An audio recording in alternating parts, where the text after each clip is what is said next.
मी दिव्या हुरकट साम संजीवनीमध्ये तुम्हा सगळ्यांचं स्वागत। आज आपण चर्चा करणार आहोत थायरॉइडसाठी यशस्वी टीएटीसी उपचार आणि या विषयावर चर्चा करण्यासाठी आज आपल्या सोबत आहेत टीएटीसीचे संचालक डॉक्टर विक्रांत पाटील। आपण सरांचं स्वागत करूया।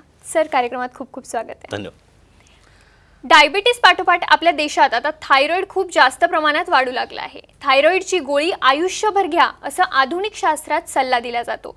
त्यास थायरॉइडचा आजारासाठी टीएटीसी म्हणजे आयुर्वेदिक थायरॉइड क्लिनिक मध्ये निर्माण केलेली चिकित्सा पद्धती ही हजारो रुग्णांसाठी संजीवनी सिद्ध होत आहे। गेल्या 14 वर्षात कित्येक रुग्णांची थायरॉइडच्या त्रासातून मुक्तता झालेली आहे। आयुर्वेदाच्या उपचाराने थायरॉइडवर मात करता येते हे संपूर्ण जगासमोर सिद्ध करण्याचे काम टीएटीसीने अत्यंत प्रभावीपणे केलेले आहे। चला तर मग जाणून घेऊया थायरॉइडसाठी यशस्वी टीएटीसी उपचार काय आहेत। सर, चर्चेला सुरुवात करण्याआधी पुन्हा एकदा तुमचं कार्यक्रमात खूप खूप स्वागत। थँक्यू। बऱ्यापैकी आता लोकांना कळलंय सर की थायरॉइड काय आहे, पण सगळ्या लोकांना असं वाटतं की थायरॉइड झाला तर आयुष्यभर गोळी घ्यावी लागेल। हे कितपत खरं आहे?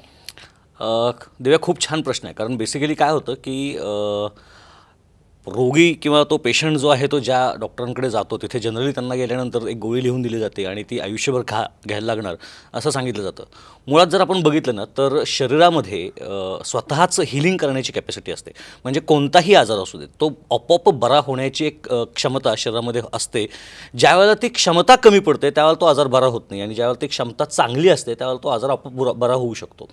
आता एखाद्या माणसाला समजा ठेच लागली आणि त्याला पायाला सूज आली तर सूज येते म्हणजे काय होतं तर शरीरातला जो रक्तपुरवठा आहे तो शरीराला कळतं की बाबा ह्या पायाच्या अंगठ्याला आता लागलेला आहे, तिथे दुखापत झालेली आहे, तिथे डॅमेज झालेला आहे।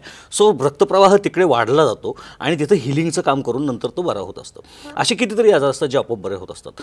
आता थायरॉइड जसा बिघडतो तसाच तो दुरुस्तसुद्धा होऊ शकतो। त्यामुळे कितीतरी रुग्ण असे सुद्धा असतात ज्यांना थायरॉइड होतो आणि तो आपोआप बरा देखील होत असतो। कितीतरी रुग्णांचा बरा होत असतो। आता हेच ज्या ठिकाणी त्यांचा बरा होत नाही त्या ठिकाणी औषधोपचारांची गरज पडते, ते आयुर्वेदिकची उपचारांची। कारण ॲलोपॅथीमध्ये जे औषध दिलं जातं ते हॉर्मोन रिप्लेसमेंट थेरपी आहे। म्हणजे कमी पडणारा हॉर्मोन बाहेरून तुम्हाला खायला घालायचा आणि त्याच्यामुळे थायरॉइडच्या ग्रंथीवरती काहीच काम होत नाही, उलट ती आळशी बनते आणि मग डोस वाढत जातो। अशा पद्धतीचं प्रकरण हे ॲलोपॅथीमध्ये होत असतं।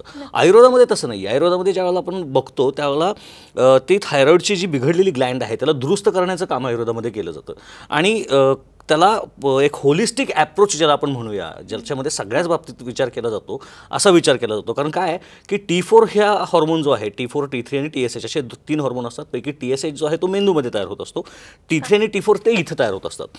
त्यातल्या T4 हॉर्मोन इथे तयार होतो मॅक्झिमम क्वांटिटीत आणि उरलेला जो T3 आहे त्या T4 पासून तयार होत असतो आणि तो लिव्हर, किडनी आणि इंटेस्टाईन्समध्ये तयार होत असतो। आणि आपलं औषध, आयुर्वेदिक औषधं ज्यावेळेला दिली जातात त्यावेळेला ते ह्या सगळ्या गोष्टींवरती एका वेळेलाच काम करतात आणि म्हणून लोकांचा थायरॉइड बरा होऊ शकतो। आतापर्यंत शेकडो लोकांचे थायरॉइड बरे झालेले आहेत। त्यामुळे थायरॉइड बरा होऊ नाही हा गैरसमज आहे, रादर हे अर्धसत्य आहे। म्हणजे काही लोकांचा नाही बरा होत हे फॅक्ट आहे, पण सगळ्यांचाच बरा होत नाही हे मात्र चुकीचं आहे। नक्कीच सर। सर, टीएटीसीचे संशोधन पत्र आहे जे इंटरनॅशनल लेवललाही पब्लिश होतात थायरॉइडच्या बाबतीत। तर देशातून तर टीएटीसीमध्ये रुग्ण येतातच, पण विदेशातूनही येतात। टीएटीसी असं काय वेगळी उपचार पद्धती करते की विदेशातून आणि देशातून सगळे रुग्ण टीएटीसीच्या कडे येत आहेत? जसं मी आत्ता म्हटलं ना की हील करणारी म्हणजे बरं करणारी, त्या अवयवाला ताकद देणारी औषधं ज्यावेळेला वापरली जातात त्यावेळेला तो आजार बरा व्हायला मदत होत असते। ही आयुर्वेदाची खासियत ही टीएटीसीने बरोबर ओळखलेली आहे आणि ती वापरायला सुरुवात केलेली आहे। आता दुसरा भाग असा येतो की ज्यावेळेला ही औषधं आपण वापरतो पेशंट्सच्यामध्ये, रुग्णांच्यामध्ये, त्यावेळेला त्यांच्यामध्ये त्यांच्या शरीरामध्ये झालेला बिघाड हा व्यवस्थितपणे बघितला जातो। तो काय आहे तो समजून घेतला जातो आणि तो समजून घेतल्यामुळं शरीर हे जास्त चांगल्या पद्धतीने रिस्पॉन्ड करतं आणि अशीच औषधं टीएटीसीमध्ये वापरली जातात। आता गंमत अशी आहे की जसं बाहेरच्या देशातून सुद्धा पेशंट आपल्याकडे येत असतात, ह्याचं कारण असं आहे की आयुर्वेद कोणत्या पद्धतीनं काम करतो आणि काय एक्सटेंटवरती, काय लेवलवरती काम करू शकतो हे आता सगळ्यांना कळून चुकलेलं आहे। म्हणजे गंमतच बघा आता की कोविडची साथ आली, ह्या कोविडच्या साथीमध्ये लोकांनी कुठल्या कुठल्या पद्धतीची औषधं वापरली सगळीकडे आणि स्पेशली आपण जर बघायला गेलं तर मॉडर्न सायन्समध्ये जी औषधं आहेत त्यांनी इफेक्ट किती किती झाले आणि साईड इफेक्ट किती झाले हे आपण सगळेजण बघतो आहोत.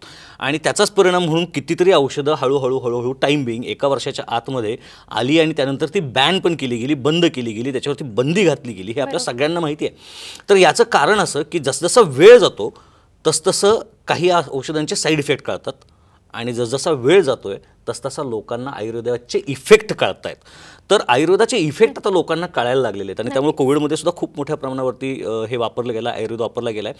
तसाच तो थायरॉईडवरती पण वापरला जातो आणि हे आपल्या लोकांना दुर्दैवानं उशिरा कळतं आहे, बाहेरच्या देशातल्या लोकांना लवकर कळलं आणि त्यामुळे तिकडचे खूप पेशंट्स आपल्याकडे येत असतात, राहत असतात आणि म्हणूनच आता आपण एक हॉस्पिटल तयार करतो आहे, अत्याधुनिक म्हणूया आपण किंवा 5 स्टार लेवलचं हॉस्पिटल, कारण बाहेरच्या देशातले पेशंट्स वगैरे येत असतात आणि त्यांना त्यांचं राहणीमान आणि त्या सगळ्या गोष्टी हे करायच्या असतात.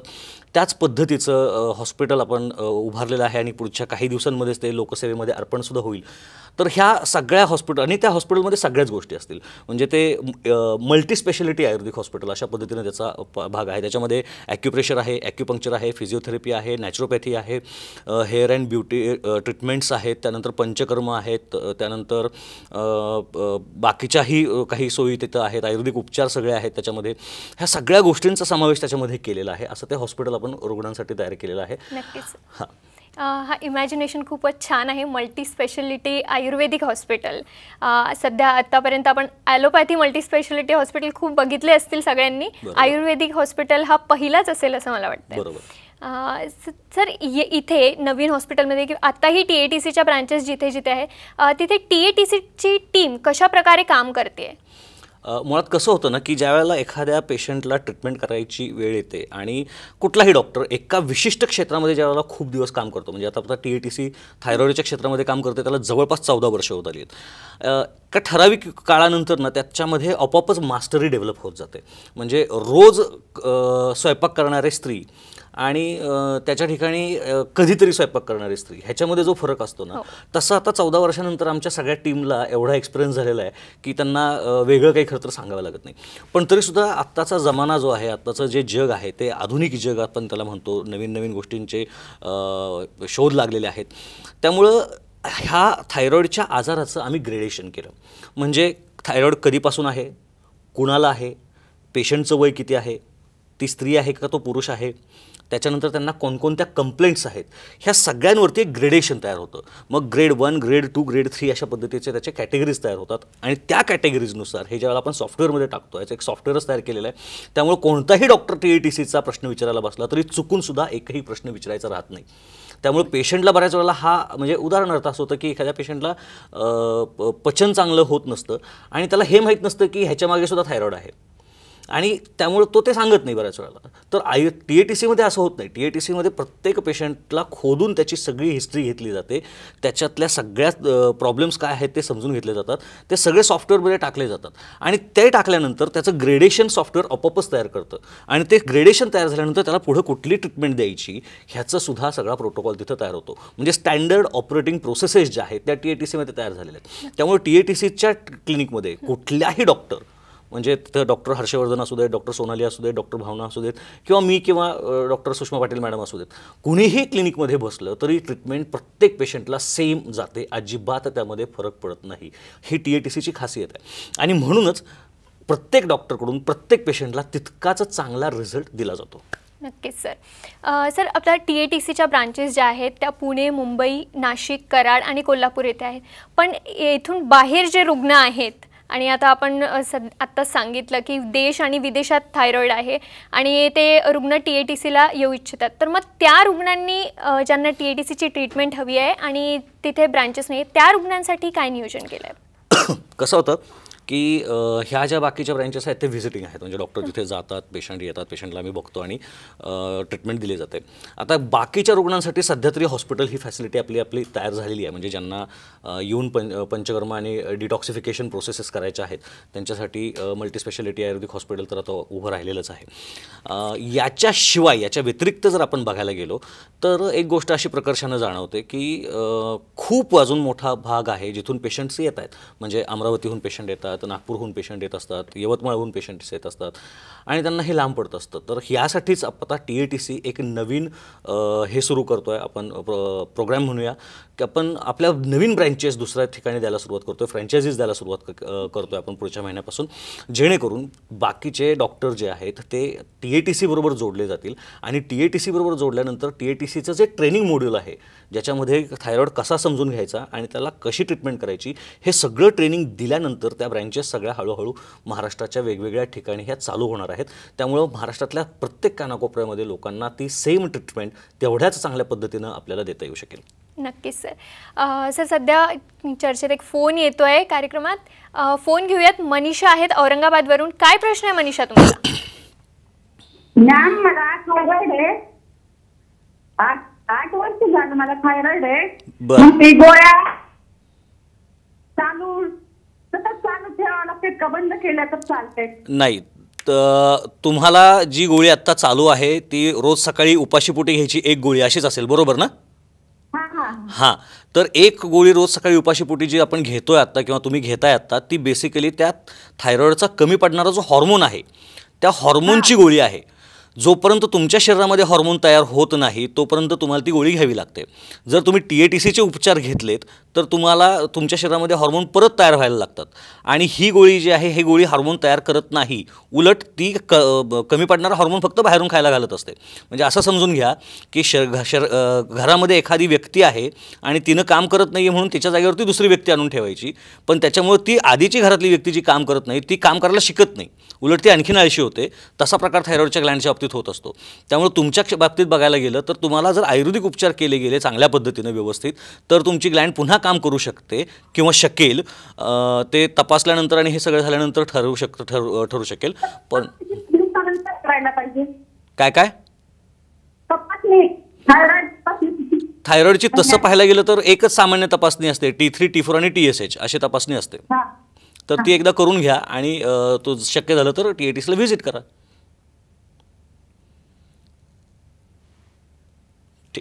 नक्कीच सर. आता एक उपचार केलेले तुम्ही अनुभव आहेत आमच्याकडे, ते अनुभव आपण ऐकूयात. माझं नाव शालिनी होले. मी जेव्हा हॉस्पिटलमध्ये गेले, मला चक्कर यायची, घाम यायचा अंगाला, तर डॉक्टरांनी निदान केलं. ते म्हणजे की थायरॉईड टेस्ट केल्यानंतर मग इथं कळालं की इथं म्हणजे काय म्हणतात आयुर्वेदिक हॉस्पिटल आहे म्हणून मी इथं उपचार घेण्याकरता आले. तेव्हा मला 40 mgचा डोस होता, तर इथं मला 2 महिन्यातच म्हणजे तो कमी होऊन पूर्णतः बंद करण्यात आला आणि आता मी पूर्णपणे बरी आहे. जेव्हा आम्ही आयुर्वेदिक थायरॉईड क्लिनिकमध्ये ट्रीटमेंट घ्यायला सुरुवात केली तेव्हा खूप पॉझिटिव्ह रिझल्ट भेटले. 2 महिन्यानंतरच जे पहिले सिम्पटम्स होते, जसं आता आईने सांगितले की चक्कर येणे वगैरे आणि तिला काही कारणामध्ये मूड नसायचा, तर ते सगळे सिम्पटम जे आहेत ते पूर्णपणे रिकवर झाले. आणि त्याच्यानंतर ह्या जसजशी आम्ही ट्रीटमेंट घेत गेलो तसं तिचं जे वजन होतं कमी झालेलं त्याच्यामध्ये पण फरक पडला आणि आता तिचं वजन पण 55 kg आहे आणि काही सिम्पटम्स जे होते पहिले ते सगळे रिकवर झालेले आहेत पूर्णपणे. पॉझिटिव्ह रिझल्ट भेटला.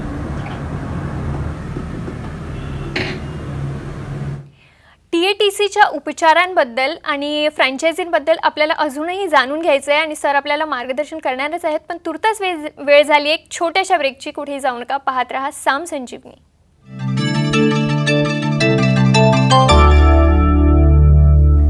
विश्रांतीनंतर साम संजीवनीमध्ये तुमचं सगळ्यांचं पुन्हा एकदा स्वागत. आपण थायरॉईड विषयी चर्चा करत होतो आणि Vikrant Patil sir, doctor Vikrant Patil sir आपल्याला मार्गदर्शन करतायत. सर, TATCच्या उपचार पद्धतीचे काय वैशिष्ट्य आहेत? दिव्या, मी मागाशी जसं म्हटलं तसं मुळात पेशंटला आजार कशामुळे झालेला आहे, त्याची कारणं काय हे आपल्याला शोधून काढावं लागतं. म्हणजे आचार्य चरक ज्यांनी आयुर्वेदाचं एवढं सगळं संशोधन केलं आणि आयुर्वेदातले सगळं लिहून ठेवलं, ते चरकाचार्य स्वतः म्हणतात की एखादा माणूस चालता चालता समजा पडला ना तर तो स्वतः उठून उभा राहू शकतो, पण आपण हात दिला तर तो लवकर उठून उभा राहतो. तशाच पद्धतीनं आयुर्वेदिक उपचार असतात. म्हणजे जो आजारी पडलेला आहे त्याला रिकवर होण्यासाठी आपण लवकर रिकवर होण्यासाठी आपण त्यांना मदत करतो, असा तो प्रकार आहे. आता ह्याच्यामध्ये आपण TRDP नावाची एक स्पेसिफिक ट्रीटमेंट लाईन तयार केलेली आहे. TRDP म्हणजे thyroid reversal and detoxification process. आता याच्यामध्ये काय होतं की पेशंटच्या शरीरामध्ये जो घाण साठलेली आहे, जे टॉक्सिन्स साठलेले आहेत आणि ज्याच्यामुळे थायरॉइडवरती इफेक्ट येतो आहे, असे डिटॉक्सिफिकेशन करून ते हे सगळे पदार्थ शरीरातून बाहेर काढून टाकायचे असतात. याच्यासाठी एंडोक्लीन, त्यानंतर मेटाडिटॉक्स अशा ज्या ट्रीटमेंट्स आहेत त्या स्पेशली स्पेशली आपण TATCमध्ये डेव्हलप केलेल्या आहेत. याचा वापर केल्यामुळे काय होतं तर शरीरातले जे एक्सेसिव्ह प्रॉडक्ट्स आहेत, जे अनावश्यक गोष्टी आहेत त्या बाहेर निघून पडतात. म्हणजे गंमत अशी की थायरॉइडच्या पेशंट्समध्ये बऱ्याच वेळेला कॉम्प्लिकेशन्स ज्या असतात किंवा त्यांना होणाऱ्या ज्या कंप्लेंट्स आहेत त्याच्यामध्ये त्यांचं कोलेस्ट्रॉल वाढत असतं. तर आता एंडोक्लीन नावाची ट्रीटमेंट ज्यावेळेला आपण करतो पेशंट्समध्ये, त्यावेळेला अक्षरशः 7 दिवसामध्ये पेशंटचे कोलेस्ट्रॉल नॉर्मल येऊ शकतात. एवढ्या चांगल्या पद्धतीनं त्याचा फरक पडत असतो. हा एक भाग झाला. त्यानंतर जो आहे तो शरीरातली घाण बाहेर काढून टाकली ना की शरीरामध्ये चांगल्या गोष्टी साठायला मदत होते. आणि त्याच्याबरोबरीनं औषधं जी आहेत आयुर्वेदिकची TATCने तयार केलेली. आणि हे पण मला सांगायला खूप आनंद वाटतो की आत्तापर्यंत असं व्हायचं की आयुर्वेदिक औषध बनलं की पुडी, पावडर, मग त्याच्या पुड्या बांधा, मग ते कडू लागणार, ते उकळून घ्या. TATCनं औषधं जी तयार केलेली ती आता प्रॉपर कॅप्सूल फॉर्ममध्ये आणलेली आहेत. टॅबलेट मुद्दामच केलेले नाही आहेत. काही लोकांना असं असतं की आम्हाला टॅबलेट नको किंवा आम्हाला टॅबलेटमधलं बाइंडिंग मटेरियलसुद्धा नको. त्यामुळे ज्यांना कॅप्सूल हवी आहे, ज्यांना टेस्ट नको आहे, त्यांनी कॅप्सूल तोंडात टाकली, पाणी पिलं, विषय संपला. त्या पण स्ट्रिप पॅकिंगमध्ये आहेत. म्हणजे कुठेही अशा त्या सुट्ट्या गोळ्या घेतल्यात आणि त्याला पूर्णपणे हायजेनिक, त्याला हात कोणाचा लागलेला नसतो, काही नसतो. आणि ज्यांना ते नको आहे त्यांना कॅप्सूलचं हे जिलेटिन नको आहे, त्यांनी ते उघडावं, पावडर तोंडात टाकावी आणि घेऊन टाकावं. एवढं सोपं ते करून टाकलेलं आहे. त्याच्यानंतर हा झाला औषधांचा भाग. आणि ह्या औषधांचा उपचार ज्यावेळेला पुढे चालू राहतो त्यावेळेला थायरॉइड रिव्हर्सल व्हायला मदत होत असते. म्हणजे थायरॉइडचं फंक्शनिंग इम्प्रूव्ह व्हायला लागतं आणि एकदा फंक्शनिंग इम्प्रूव्ह झालं की पेशंट त्याच्यातून बाहेर पडायला लागतात. असं एकंदरीत ते प्रकरण आहे. नक्कीच सर. सर, कार्यक्रमात अजून एक फोन येतोय. पुण्यावरून आहेत हर्षदा. काय प्रश्न आहे हर्षदा तुमचा? मॅडम, मुलगी आहे माझी 13 वर्षांची. हां. तिला डायबिटीज आहे. एक 7 वर्ष झालं. बर. आणि थायरॉइड पण डिक्लेअर झाला की आता एक 6 महिने झाले तिच्यावरती गोळी चालू आहे तिला. किती MCGची आहे? हा, किती, काय गोळीचा डोस काय आहे? गोळीचा डोस पहिला 100 होता आणि आता 150. आणि गेल्याच महिन्यात टेस्ट केली तर 6+ आला आणि आता परत अर्धी गोळी चालत 3 दिवस ऍड करून असं. बरं. लहान मुलांच्यामध्ये ज्यावेळेला थायरॉइड होतो त्यावेळेला त्याच्याकडे विशेष करून लक्ष द्यायला लागतं. लहान मुलांच्यामध्ये झालेला थायरॉइड हा ट्रीट करायला थोडासा अवघड असतो. ह्याचं कारण असं की त्याच्यात म्हणजे जन्मजात विकृती जशा पद्धतीने असते ना तशा पद्धतीने, आता हिची जन्मजात नाही आहे, आत्ता ती 13व्या वर्षी तयार झालेली आहे. पण आत्ता जर आपण बघायला गेलं तर इथे लोकांना म्हणजे वयाच्या 12व्या-13व्या वर्षाच्या आसपास जे होतात, म्हणजे मुलींच्यामध्ये स्पेशली, त्यावेळेला पिरियड सुरू व्हायचा काळ असतो हा, मेनार्क असं म्हणतात त्याला. ह्याच्या वेळेला शरीरामध्ये मोठे हॉर्मोनल चेंजेस होत असतात आणि त्याच्यामुळे हे झालेलं असणार आहे असं एकंदरीत प्रकरण दिसतं आहे. हे जर डायबिटीस जर बघितला तर डायबिटीस हा खूप जास्त ट्रीटमेंट करायला अवघड असणार आहे, कारण तो वयाच्या 6व्या-7व्या वर्षी वगैरे झालेला आहे किंवा 6 वर्षापूर्वी झालेला आहे. हा त्यातला भाग आहे. पण याच्यामध्ये जर चांगल्या पद्धतीनं पथ्य पाळलं गेलं, त्यानंतर औषधोपचार आयुर्वेदाचे चांगल्या पद्धतीनं केले गेले तर आपल्याला त्याच्या थायरॉइडवरती चांगल्या पद्धतीनं कंट्रोल करता येईल. आणि हा जो डोस आहे आत्ता 150चा डोस म्हणजे खूप जास्त डोस आहे. काय होतं की मी मगाशी जसं बाकीच्यांना सांगताना म्हटलं की ज्यावेळेला ती गोळी दिली जाते ना त्यावेळेला ही ग्लँड आणखीन आळशी व्हायला लागते आणि मग त्यामुळेच आपल्या मुलीचा डोस जो आहे तो आधी 100 आणि आता तो 150पर्यंत गेलेला आहे. आणि हा याच्यापेक्षा जास्त वाढू नये असं असेल तर थायरॉइडची ग्लँड पुन्हा चांगली करण्यासाठी औषधोपचार व्हायला पाहिजेत. आणि त्याच्यासाठी जर तुम्ही पुण्यातच आहात तर एकदा TATCला मला असं वाटतं की व्हिजिट करा. त्यावेळेला आपल्याला आणखीन जास्त चांगल्या पद्धतीने ते समजावून पण सांगता येईल आणि काय करता येईल हे पण आपल्याला बघता येईल. कारण 150 हा तसा खूप जास्त डोस आहे आणि ह्या वयाला तर तो खूप जास्त आहे. आणि याच्यातून जर पुढे जाऊन वजन वाढायला लागलं किंवा आत्ता जर वाढलेलं असेल आणि याच्यापेक्षा जास्त वाढणार असेल तर मात्र तो डोस आणखीन जास्त वाढतो, कारण कुठलंही औषध हे पर kg बॉडी वेट या प्रमाणात शरीर वापरत असतं. नक्कीच सर. सर, आता बोलता बोलता तुम्ही सांगितलं पथ्य पाळायला लागतील. काय पथ्य असतात? बंधन असतात का खाण्यापिण्याची? काय पथ्य त्यांना पाळावे लागतील? बेसिकली आयुर्वेदातला पथ्य काहीच नाही लक्षात घ्या. म्हणजे आयुर्वेद असं म्हणतो की पथ्ये सती गदार्थस्यम किम निशिवती भेषजम, पथ्ये असती गदार्थस्यम किम निशिवती भेषजम. जो पथ्यानं राहतो त्याला औषधांची काय गरज, कारण तो आजारीच पडत नाही. आणि जो पथ्यानं नाही राहत त्याला औषधांचे काय उपयोग, कारण तो बराच होत नाही. मुळात कसं आहे की काही पदार्थ आहेत आणि हे जे मी सांगतो आता हे आयुर्वेदात सांगितलेले नाही आहेत. हे जे आहेत ह्याच्यामध्ये गॉयट्रोजेन्स असतात, म्हणजे मेथी, पालक, शेपू, कोबी, फ्लॉवर आणि सोयाबीन हे 6 पदार्थ जे आहेत हे कटाक्षानं टाळावे लागतात, कारण याच्यामध्ये गॉयट्रोजेन्स असतात. कोबीचा तर एवढ्या मोठ्या प्रमाणात आपण वापर करायला लागलो आजकाल, आणि हॉटेल्समध्ये तर तो खूप मोठ्या प्रमाणात असतो, कारण ते करायला सोपं जातं, म्हणून हे खरं तर भाज्या वापरल्या जातात. पण कोबी खाल्ल्यानं होणारा आजार म्हणजे कॅबेज गॉयटर नावाचा एक स्पेसिफिक गलगंडाचा प्रकार, म्हणजे गॉयटरचा प्रकार बघायला मिळतो. एवढं ते महत्त्वाचं आहे. त्यामुळे हे पदार्थ पूर्णपणे टाळले गेले पाहिजेत. आणि TATC बरोबर हेच करतं की काय खायचं काय नाही खायचं हे सांगितलं जातं. मी मागाशी जसं सांगत होतो तुम्हाला की उपचार करत असताना शरीराला रिव्हर्स केलं जातं, थायरॉईडच्या ग्लँडला रिव्हर्स केलं जातं, त्याच्यातून पुन्हा सिक्रेशन्स यायला लागतात. आणि हे करत असताना शोधन, उपचार, पंचकर्म ह्या सगळ्या गोष्टींचा एकत्रित वापर केला जातो. म्हणजे हे एक सिंगल हँडेड हे नाही आहे, यश नाही आहे. जेव्हा एखादी गोष्ट तुम्हाला मिळवायची असते, साध्य करायची असते, त्याला फक्त एका बाजूने प्रयत्न करून चालत नसतं, त्याला सगळ्या बाजूने प्रयत्न करावा लागतो. आणि शरीराला चांगलं खायला घालणं, वाईट शरीरातून काढून टाकणं, वाईट खाणं टाळणं, पंचकर्माचा हे देणं, सपोर्ट देणं, औषधी उपचार एका बाजूनं करणं. पेशंटच्या बाबतीत एक गोष्ट खूप महत्त्वाची होत असते, आश्वासन चिकित्सा आपल्या इथे केली जाते. आणि आश्वासन चिकित्सा म्हणजे काय, तर असं पाहिलं जातं की मोस्ट ऑफ द ठिकाणी ज्यावेळेला थायरॉईडचा पेशंट असतो आणि तो ज्यावेळेला त्यांच्या स्पेशलिस्ट डॉक्टरकडे जातो, त्यावेळेला त्यांना हार्डली 1-2 मिनिट्सवर दिला जात नाही. फक्त रिपोर्ट बघायचा, त्याचा डोस बदलायचा, 25ची 75 केली, 50ची 25 केली, अशा पद्धतीने त्या पुन्हा 3 महिन्यानंतर दाखवायला आहे म्हणून सांगितलं जातं. TATCमध्ये हे होत नाही. TATCमध्ये तो पेशंट पूर्णपणे समजून घेतला जातो, त्या पेशंटला आजार समजून सांगितला जातो, त्याला काय ट्रीटमेंट करायची ही प्रत्येक ठिकाणी समजावून सांगितली जाते. आणि त्यामुळे पेशंटचा मोरल वाढतो, पेशंटला स्वतःला एक कॉन्फिडन्स यायला लागतो. आणि तो कॉन्फिडन्स जरी यायला लागला तरी शरीरामध्ये चांगले पॉझिटिव्ह फरक पडायला लागतात आणि शरीर चांगलं इम्प्रूव्ह व्हायला लागतं. आणि ही मी जसं म्हटलं की आयुर्वेदाची ही खासियत आहे, TATCची ही खासियत आहे. आणि म्हणून इथं पेशंट बरे होण्याचा रेट जो आहे, रेशो जो आहे, तो खूप चांगल्या प्रमाणात आहे, चांगल्या मोठ्या प्रमाणात आहे. हे सगळं ज्यावेळेला एकत्रित केलं जातं त्यावेळेला TRDP म्हणजे थायरॉईड रिव्हर्सल आणि डिटॉक्सिफिकेशन प्रोसेस जी आहे ती प्रचंड यश देऊन जाते. आणि म्हणूनच आत्तापर्यंत हजारो पेशंट जे आहेत त्यांच्या आयदर गोळ्या बंद झालेल्या आहेत किंवा त्यांची गोळी कमी झालेली आहे, किंवा कितीतरी पेशंट असे आहेत. म्हणजे आता थायरॉईडमध्ये जनरली बघायला गेलं तर वजन वाढणं, केस गळणं, थकवा येणं, त्यानंतर पचनाच्या संबंधित तक्रारी, स्नायूंशी संबंधित तक्रारी, हाडांशी संबंधित तक्रारी, सांध्यांशी संबंधित तक्रारी, ह्या सगळ्या उभ्या राहिलेल्या असतात. आणि ह्या सगळ्या तक्रारी आपण TRDP ज्यावेळेला करतो त्यावेळेला TATCमध्ये ह्या काढून टाकल्या जातात. नक्कीच सर.